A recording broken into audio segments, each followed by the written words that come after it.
చూడండి, మనం దీన్ని ప్రాపర్గా చేసి పంపించేది నెక్స్ట్ బ్యాచ్లో చూపించేస్తాను మీకు. సార్ పెయినింగ్ అనిపిస్తే ఇబ్బంది, నేను సాల్వెంట్ యూజ్ చేస్తాను. ఓకేనా?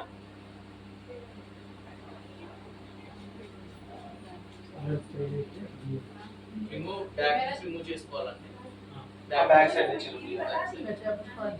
కొందరికి బ్యాక్ లూజ్ అవుతుంది, దాన్ని బట్టి మనం. ఓకేనా?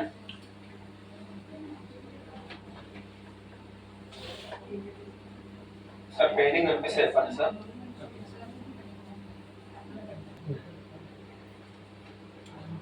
మేడం కొంచెం కాటన్ తీసుకొచ్చి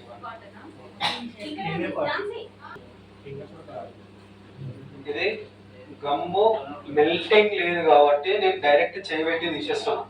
ఓకేనా? మెల్టింగ్ ఉండేటట్టయితే ఫస్ట్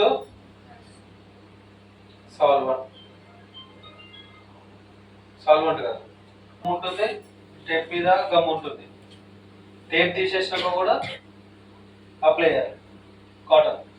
కాటన్ అప్లై చేసి C22 సాల్వెంట్ తోటి కంప్లీట్గా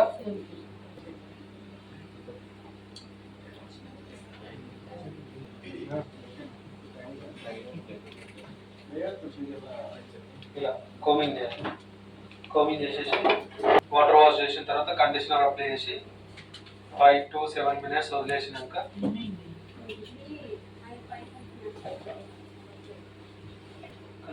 ప్రాపర్గా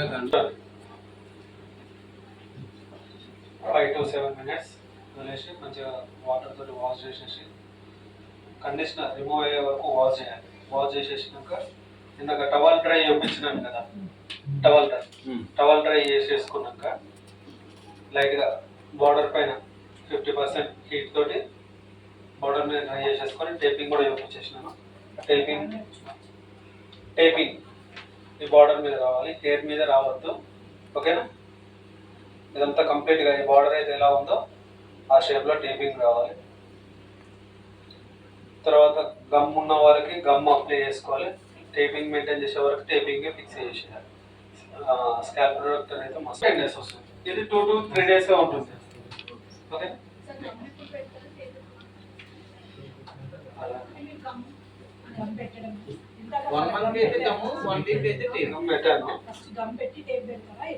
ఫస్ట్ టేపింగ్ వేసిన తర్వాతనే గమ్ అప్లై చేయాలి.